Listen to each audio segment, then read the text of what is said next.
Hola, ¿qué tal, compañeros, amigos, alumnos de Escritor Internacional? Bienvenidos a este nuevo video. Mi nombre es Ludwig Hense y como les había comentado en videos anteriores, vamos a ver en este video un repaso muy rápido acerca de lo que sucedió con la desintegración de Yugoslavia.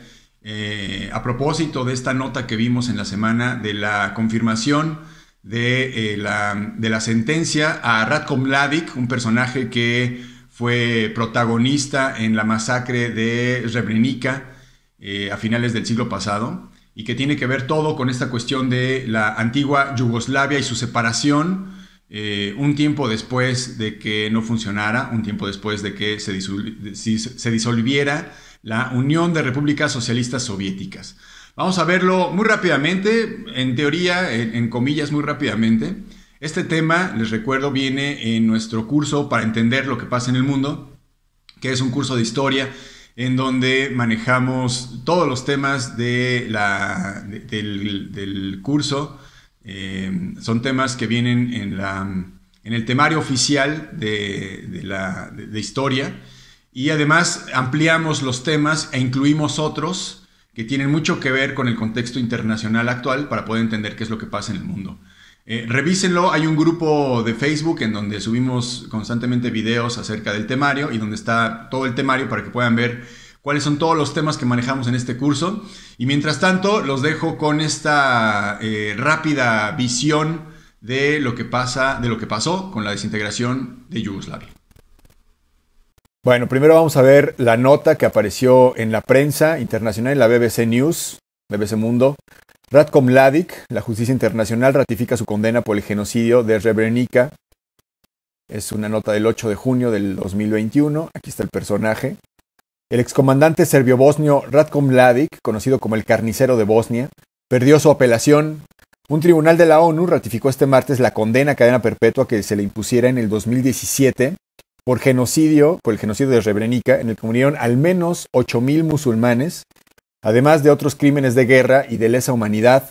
El veredicto tumbó una por una las alegaciones de la defensa, que habían pedido que a Mladic se le diera la absolución, o en su defecto una reducción de la condena, o la repetición del juicio, cosa que no sucedió.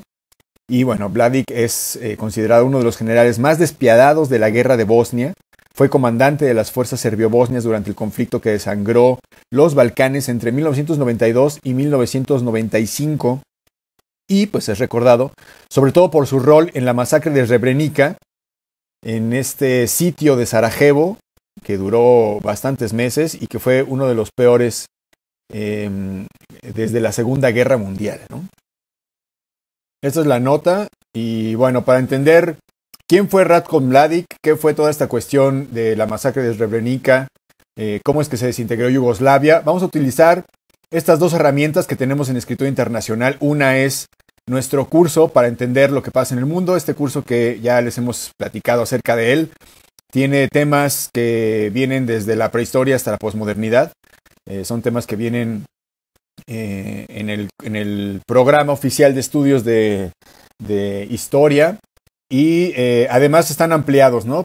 Como internacionalistas explicamos precisamente todos estos momentos coyunturales, y uno de ellos es precisamente este de la desintegración de Yugoslavia, que sucedió un poco después de la caída de la Unión Soviética, de la Unión de Repúblicas Socialistas Soviéticas. Y bueno, aquí ya lo tenemos. Vamos a utilizar este tema. Vamos a pasarlo muy rápido porque este video es muy rápido, nada más para explicar la importancia de esta cuestión.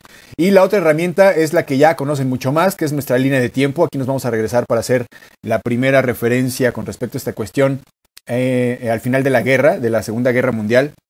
Acuérdense que nuestra línea de tiempo marcamos en esta parte de acá arriba. Este color rojo que está aquí es la duración de la guerra, de la Segunda Guerra Mundial. En la primera también tenemos otra igual.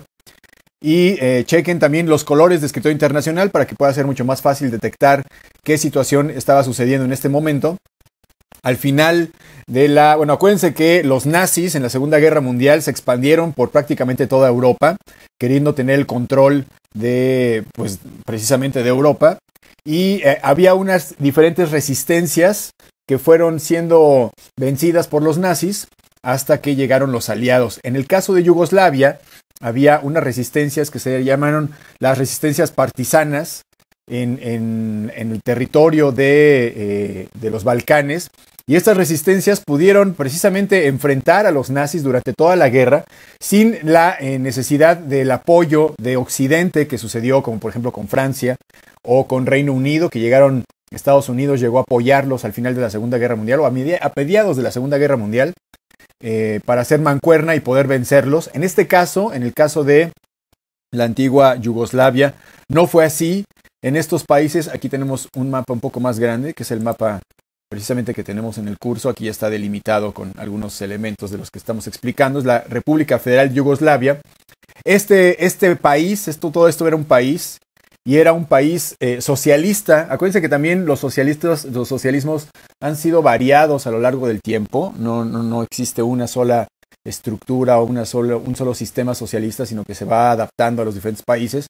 Y bueno, el socialismo de Yugoslavia estaba al frente de este personaje que conocemos como Tito, Josip Broz Tito, que fue quien pudo unificar a todos estos territorios, a todos estos diferentes poblaciones en una sola nación, que fue la nación Yugoslavia, independientemente de las diferencias con respecto a las nacionalidades y a las etnias que aquí habitaron o habitan aún ahora, ¿no?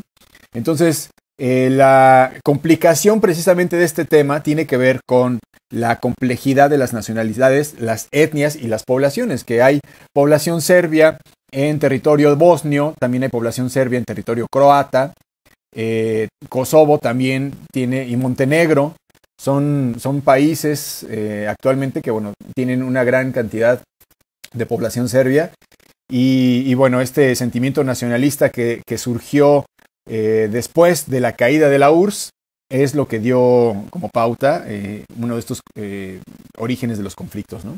Entonces decimos que en este territorio, dentro de Yugoslavia, las resistencias se mantuvieron sin apoyo de los países occidentales, y eso les permitió poder mantenerse separados una vez que al final de la guerra la Unión Soviética va a ir teniendo dentro de su esfera a muchos países que dependían de ella, las repúblicas socialistas precisamente, y Yugoslavia no perteneció a este grupo de las repúblicas socialistas, sino que fue independiente.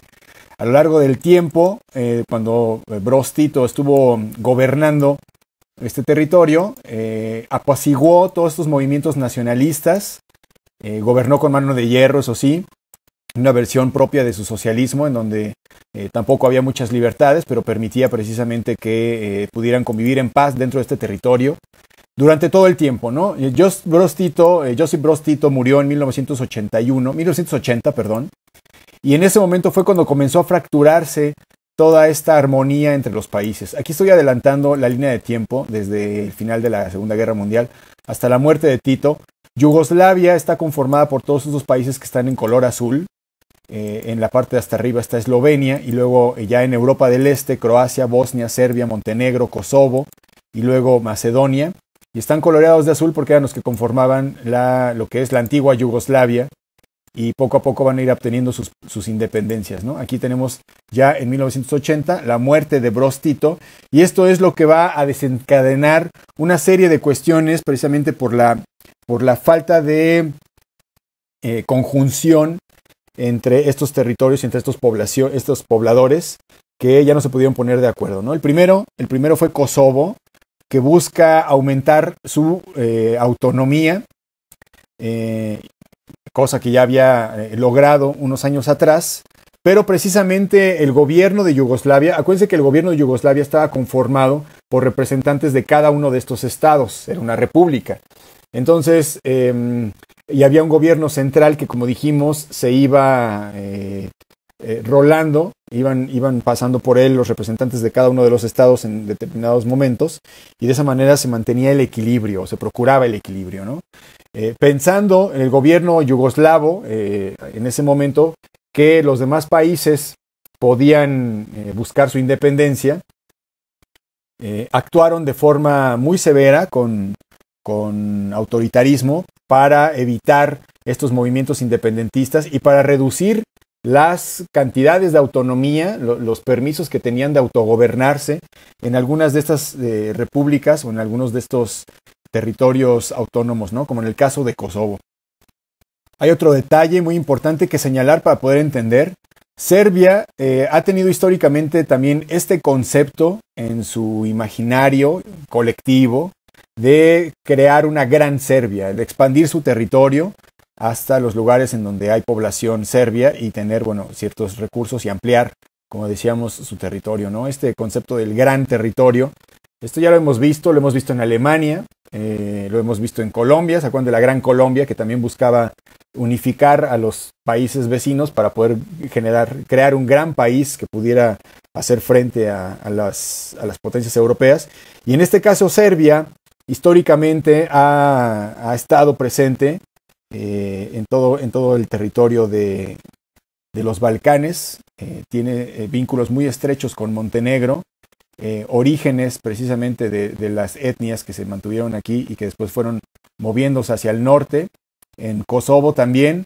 Entonces Serbia lo que pretendía era poder crear un gran país, una gran Serbia, y justo a la muerte de Broz Tito y justo viendo que se avecinaban ya movimientos de autonomía, de independencia y desestabilización, Serbia, que era un país uno de los más fuertes a nivel militar también, va a buscar esta expansión, esta creación de la Gran Serbia. Aquí entra en escena un personaje muy importante que va a ser Slobodan Milošević, que va a ser un serbio. Aquí está su biografía rápida.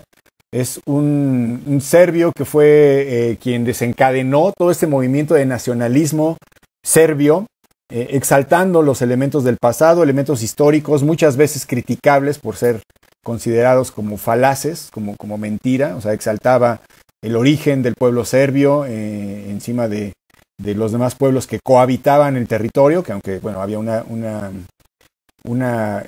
línea divisoria entre cada uno de los territorios, bueno, pues se mantenía separada, ¿no? Entonces, Slobodan Milošević va a ser un agente muy importante en estos movimientos, se va a convertir en el presidente de Serbia, de los representantes de los serbios, y Yugoslavia todavía va a estar conformada como un país, como una república. Sin embargo, pues estos movimientos nacionalistas van a generar muchas asperezas en algún momento dentro de Croacia.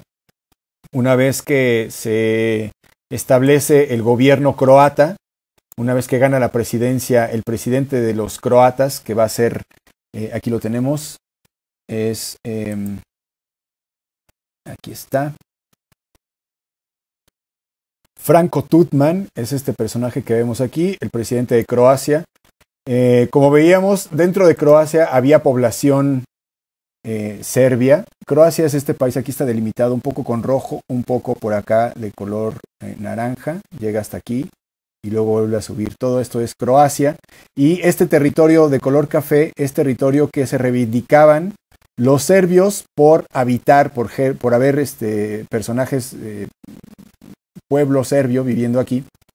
Y entonces Franjo Tuđman es el presidente de toda Croacia, pero en una región, en la región de Knin, en este territorio de aquí, un grupo de policías no va a reconocer, un grupo de policías serbios no va a reconocer el gobierno de Tuđman, y esto va a desencadenar, como decíamos, una serie de respuestas por parte del gobierno, que el gobierno de Croacia tiene que entrar a detener a estos policías que no reconocen el gobierno y tratarlos como un grupo terrorista o un grupo de separación o de inestabilidad, y por lo tanto pues tienen que ser confiscados, ¿no? su movimiento. Entonces hay una lucha, pero evidentemente los serbios van a apoyar a este pequeño grupo que no reconoce al gobierno de Croacia, para poder tener elementos, para poder también reivindicar todo este territorio que querían de color café, ¿no? Entonces, bueno, ya dijimos que Slobodan Milošević va a ser el presidente de la República Socialista de Serbia, pero dijimos que también tenía un gran poder, y con este gran poder político y gran poder militar va a poder dominar el Parlamento de la República Federal de Yugoslavia, y va a poder controlar el envío de tropas de la República de Yugoslavia a uno de sus estados internos que se vuelven rebeldes, ¿no? En 1989 va a caer el muro de Berlín, y un par de años después, en 1991, va a caer también el sistema socialista como tal, así como lo conocemos, la caída de la URSS, que va a desencadenar pues todas estas independencias de las repúblicas socialistas de Kazajstán, de Uzbekistán, de todas las repúblicas socialistas que estaban adheridas de forma política y económica a la URSS. Y en el caso, como dijimos al principio, en el caso de Yugoslavia, que había una diferencia, una separación entre estos sistemas políticos, el concepto del socialismo como tal va a dejar de ser popular y estos movimientos nacionalistas van a buscar su independencia, ¿no? Y la República Federal de Yugoslavia va a buscar mantener cohesionada a todos estos países con la ideología de la Gran Serbia, que era quien dominaba en ese momento por vía de Milosevic, dominaba a este sistema, a esta estructura de gobierno. Entonces, el ejército de Yugoslavia estaba en principio conformado por soldados de todas las nacionalidades, pero sobre todo los serbios van a ser los que van a empezar a formar parte de las filas de estos ejércitos y entonces van a empezar a reprimir a estos países que van a querer ser independientes o que van a querer tener autonomías. Va a haber una gran cantidad de represión desde Kosovo hasta Croacia, que se está defendiendo, como decíamos, del intento de los serbios por quedarse con estos territorios que están aquí marcados de color café, como decíamos, que se levantan en armas, provocando la búsqueda de la República Federal de Yugoslavia de emanciparlos. Sin embargo, como estaban conformados por serbios, había una cuestión turbia ahí que realmente estaba a favor de los serbios para poderse quedar con este territorio a costa de los croatas. En este clima político se va a dar el cambio de gobierno de la presidencia colectiva de la República Federal de Yugoslavia y Serbia se va a interponer entre esta cuestión, va a crear un gran movimiento en contra del cambio de gobierno. Aquí lo tenemos. En mayo, el 15 de mayo, expira el mandato anual al frente de la presidencia colectiva de la Federación de Yugoslavia y el esloveno Janez Novsek debía pasarlo al croata Stipe Mesic. Sin embargo, como dijimos, Milosevic, con su poder o con esta influencia tan grande que tenía, se negó por medio de su representante, por el representante de los serbios.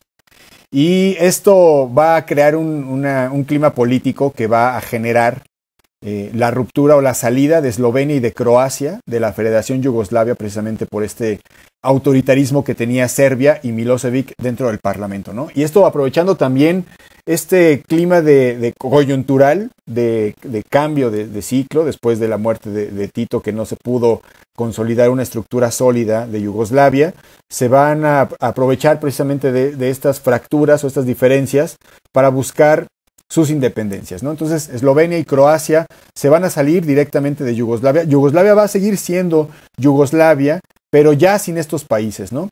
En el caso de Eslovenia, no hubo ningún problema. Eslovenia, a pesar de que va a haber una pequeña resistencia por parte del Ejército Federal de Yugoslavia para evitar su independencia, finalmente no estaba dentro del plan de Milosevic.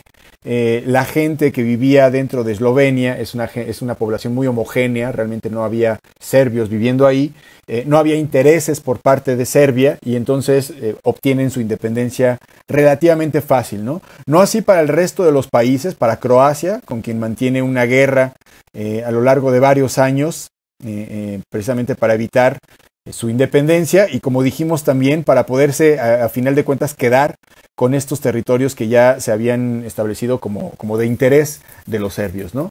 Es aquí en donde comenzamos a ver abusos por parte de los nacionalistas serbios, que también eran, las filas del ejército estaban conformadas por paramilitares, fanáticos nacionalistas serbios, que de alguna manera querían arrebatar el territorio, y es entonces cuando actúan en contra de la población de forma muy violenta y comienzan las masacres. Esto me recuerda un poco como cuando, o sea, aquí en este caso Serbia tiene población en estos territorios y después va a reivindicar el territorio como propio. Y me recordó como en el caso de Texas, Estados Unidos y México, cuando los estadounidenses también empiezan a enviar a población a que habite esos territorios para que después pues la independencia, el movimiento de independencia sea mucho más fácil, la mayoría de la población se asuma como no mexicana y se independicen, logren su independencia, aunque después este estado se va a adherir a Estados Unidos, ¿no? Es un poco el caso que buscaban los serbios, había población serbia por todo el territorio de la antigua Yugoslavia, y lo que querían, como dijimos, era reivindicarlo a los serbios en este plan de la gran Serbia, ¿no? Otros territorios, como por ejemplo Macedonia, también van a declarar su independencia posterior a un referéndum sobre ella. Y de la misma manera, Kosovo también va a declarar su independencia, aunque en este caso Kosovo no van a ser reconocida sobre todo por Serbia, porque Serbia seguía considerándolo, bueno, actualmente también, parte de su mismo territorio, y entonces va a seguir luchando con esta bandera de la República Federal de Yugoslavia, lo que quedó de la República Yugoslava. Con esta bandera va a tratar de mantener la cohesión de todos estos países y va a estar luchando, ¿no? De ahí es que las guerras yugoslavas se vayan dando en todo el territorio, ya excepto, como dijimos, en Eslovenia, que ya se liberó, y en la parte de Serbia, pues también están libres de todo este conflicto. Aquí donde hay fuego son las conformaciones de las diferentes batallas, de las más fuertes, ¿no? Y de los asedios y de las masacres que hubo en territorio no serbio. En el caso, por ejemplo, también de Bosnia va a declarar su independencia. Bosnia es este país de acá. Incluye estos territorios verdes, que en estos territorios verdes hay una gran concentración de población serbia. Y en Bosnia, sobre todo, son musulmanes. Acuérdense que todo este movimiento de personas y de migraciones étnicas vienen del poderío que tenía el imperio turco otomano, que llegó precisamente hasta estos límites en su momento, ¿no?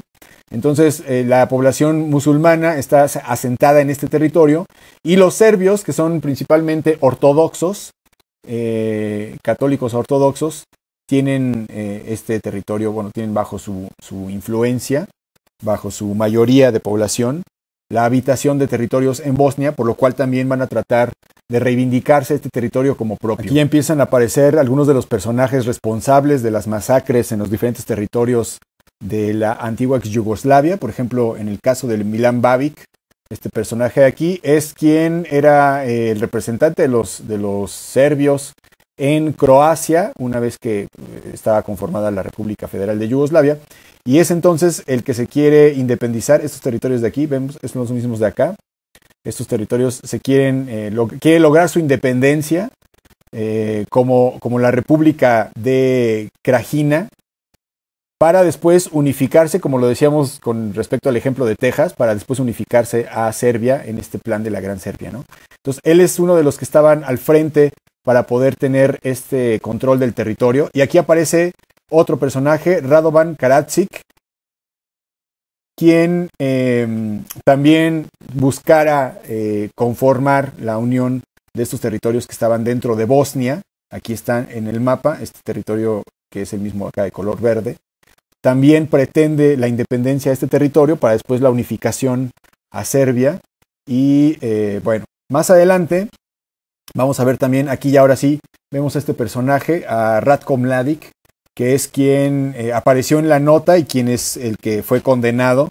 Él estaba encargado de la misión de Bosnia-Herzegovina a favor de los serbios para enfrentar a los musulmanes, y es el responsable de luchar en contra de estos nacionalistas bosnios que pretendían la independencia, y el responsable del sitio de Sarajevo, que fue un bloqueo a la ciudad de Sarajevo durante varios meses, y la violencia que se vivió en estos territorios estaba pues a cargo de este personaje, por medio de como dijimos, de los ejércitos nacionalistas que eran yugoslavos, pero que estaban conformados en su mayoría por serbios, y también por varios grupos militares, militares nacionalistas fanáticos, que también luchaban a favor de este movimiento de recuperar la Gran Serbia. No hubo intervención internacional a pesar de todos los refugiados, de la gran cantidad de refugiados y de desplazados que se contaban por miles. No hubo intervención internacional, no había intereses por parte de las potencias, no hay petróleo en la región, no hay grandes recursos de los cuales se pudieran apropiar, y entonces no había esta intervención, a pesar de los llamados por parte de la ONU, de los esfuerzos por parte de la ONU también por llevar comida y por llevar apoyo, sobre todo ahí en Serbia, en donde estaban como dijimos, en un asedio. La gente pues no tenía qué comer y recibían apoyo por medios del mercado negro.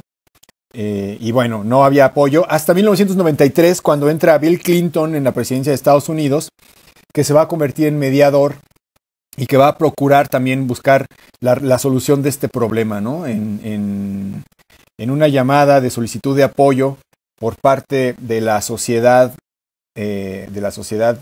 bosnia, que era la que estaba bajo el asedio. Aquí está Bill Clinton en 1993.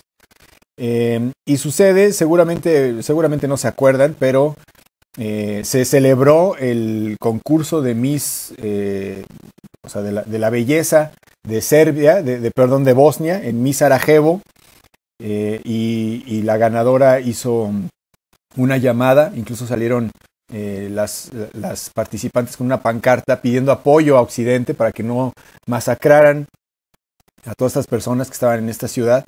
Incluso también el grupo U2 sacó un disco, el Surupa, en esta época, en el que parte de sus canciones, y después hicieron varios shows y presentaciones pronunciándose a favor de la intervención de Occidente en este sitio, que realmente estaban dejando a la suerte de los bosnios como se pudieran mantener vivos en ese territorio, ¿no? En ese tiempo. Entonces, fue así como finalmente el asedio a Sarajevo va a provocar la reacción internacional después de mucho tiempo. Se explotan bombas en los mercados, en los pocos mercados que había. Los serbios buscaban influir de forma terrorífica en la población. Había violaciones masivas con el fin de desmoralizar a todos los combatientes bosnios que estaban enfrentando a los serbios.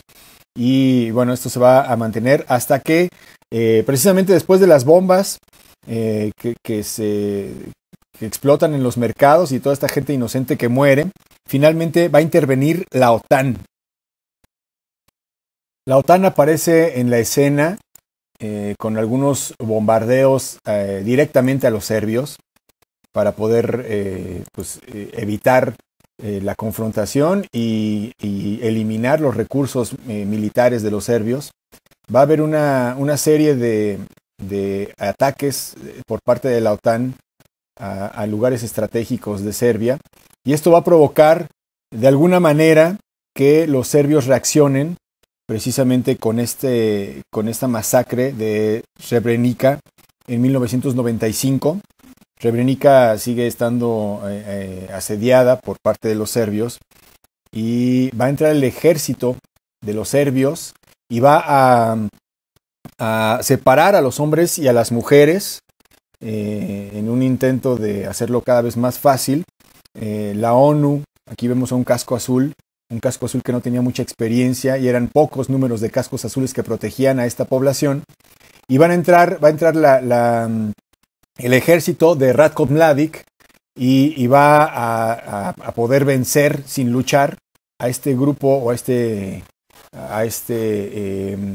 contingente militar de los cascos azules de las Naciones Unidas, y como decíamos, va a separar a los hombres y a las mujeres diciendo que no iba a pasar nada, y finalmente va a asesinar a estos 8,000 musulmanes, hombres que de alguna manera le representaban a los serbios una amenaza con respecto a la posible conformación de su nacionalismo, ¿no?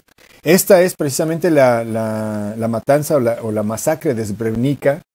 Es muy conocida precisamente por esto, además de otras. Nosotros pues podremos estudiar con mayor detenimiento algunos otros movimientos y algunas otras situaciones de peligro con la población, pero esta es la que salió en la nota y esta es la que tiene que ver específicamente con Ratko Mladic. Bueno, en ese mismo año, en 1995, ya se van a firmar los acuerdos de Dayton. Los acuerdos de Dayton van a poner fin a la guerra de los Balcanes. Van a delimitar fronteras, es por eso que la frontera queda de esta manera. En la actual Bosnia-Herzegovina se divide en estos dos territorios, uno que corresponde a la mayoría de la población serbia, que es este que está de color verde, y este otro territorio, en donde está también la capital Sarajevo, va a ser en donde se concentra la población musulmana, y va a ser una forma en la cual pues se concluye con este conflicto. Bosnia queda conformada por dos regiones y al final de cuentas Milosevic, que es el presidente de Serbia, que fue, como dijimos, quien originalmente empieza a manifestar su movimiento nacionalista que contagia a todo el mundo, Milosevic va a ser culpado, aunque él también dijo en algún momento que ya Ratko Mladic y algunos de los generales que estaban ya en el campo de batalla desobedecieron sus órdenes de retirarse.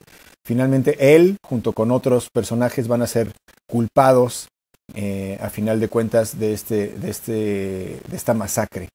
El final, aquí lo tenemos un poco ya casi al final, en el 2006, una vez que había sido capturado, Slobodan Milosevic va a morir de un paro cardíaco, se especula el suicidio, justamente cuando ya se estaba juzgando por el Tribunal de Justicia Internacional de La Haya por los crímenes de lesa humanidad, junto con otros personajes, ¿no? Aquí estaba Radovan Karadzic, aquí la foto de cómo lo estaban buscando y cuando lo encontraron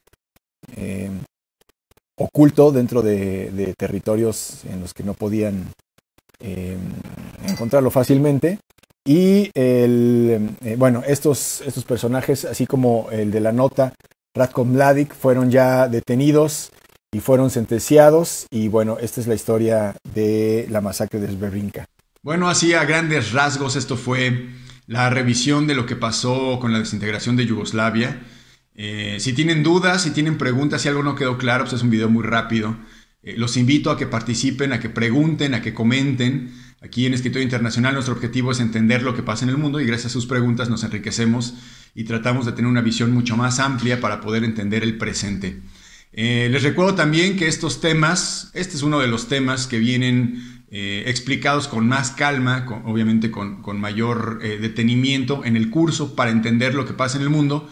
Hay un grupo en Facebook en donde se pueden meter y donde ahí subimos videos que tienen que ver con el temario. También está el temario para que revisen cuáles son todos estos temas que manejamos desde la prehistoria hasta la posmodernidad, precisamente con este fin para entender lo que pasa en el mundo. También los invito a que se suscriban al canal si les gustan estos temas de relaciones internacionales, de historia, de ciencias sociales, para poder entender las noticias. Vamos a estar constantemente subiendo, estamos trabajando con un equipo de estudiantes de la Universidad Autónoma de Guadalajara que nos apoyan para poder estar subiendo videos constantemente acerca de las noticias y un comentario así como este acerca de cuestiones históricas de las cuales ustedes puedan tener dudas. Si tienen duda de algo en particular, también escríbanos y con mucho gusto vamos a hacer un video explicando lo que a ustedes les resulte dificultoso entender. Les agradezco mucho la atención prestada a este video y como saben, nos veremos en el futuro.